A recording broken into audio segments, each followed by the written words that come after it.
আসসালামু আলাইকুম। কেমন আছেন সবাই? আমি আমরা এখন একটি জায়গায় ঘুরতে এসেছি।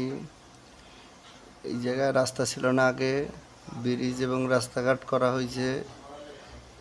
সামনে এটা রাস্তার মাথায় যুদ্ধের সময় কিছু লোক মেরে ফেলেছে মিলিটারিরা। এই কারণে মুক্তিযুদ্ধ স্মৃতিসৌধ বানিয়েছে এই রোডের মাথায়।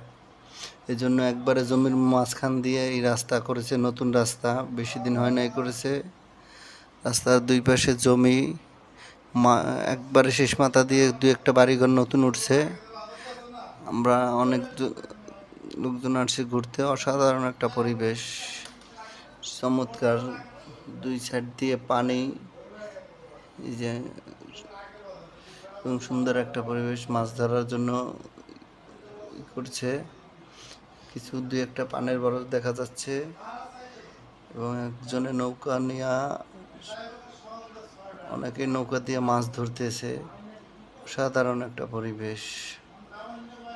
আমাদের কাছে তো নৌকা নাই, থাকলে আমরাও নামতাম। খুব চমৎকার পরিবেশটা, অনেক ভালো লাগতেছে। একবারে নিরিবিলি, ঠান্ডা, হালকা মেঘলা আবহাওয়া। যে এক লোকে নৌকা বাইতেছে, আর একজনের নৌকা নিয়ে বসে রয়েছে, মনে হয় মাছ ধরতেছে। এখানে নৌকা দিয়ে শামুকও কুড়ায়। এখান থেকে আমরা চলে গেছি আর একটা মাছের ঘেরের পাড়ে। ঘেরটাও দেখতে অনেক সুন্দর, যে রোডের সাইডেই অসাধারণ একটা মাছের ঘের। এখানে অনেক বড় মাছের ঘেরটা এবং পরিবেশটা অনেক সুন্দর। এরকম ভিউ সচরাচর পাওয়া যায় না।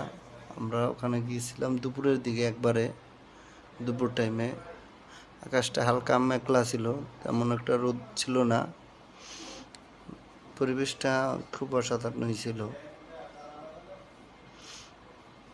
যতদূর চোখ যায় শুধু ন্যাচারাল ভিউ। পরিবেশটা অনেক সুন্দর, হালকা বাতাস আছে। এটা আমার ভাইয়ের বউ, আর একজন আর জুতা ফালাই দিছে পানিতে, পরে ওইটা আবার আমরা উঠাইছি।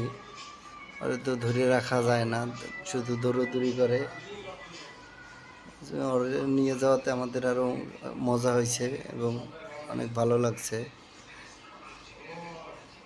গ্রামে আসলেও এরকম ন্যাচারাল পরিবেশ পাওয়াটা অনেক কষ্টকর।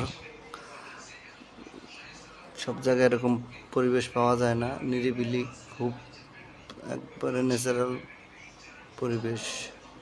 ধন্যবাদ, ভালো থাকবেন সবাই। আল্লাহ হাফেজ।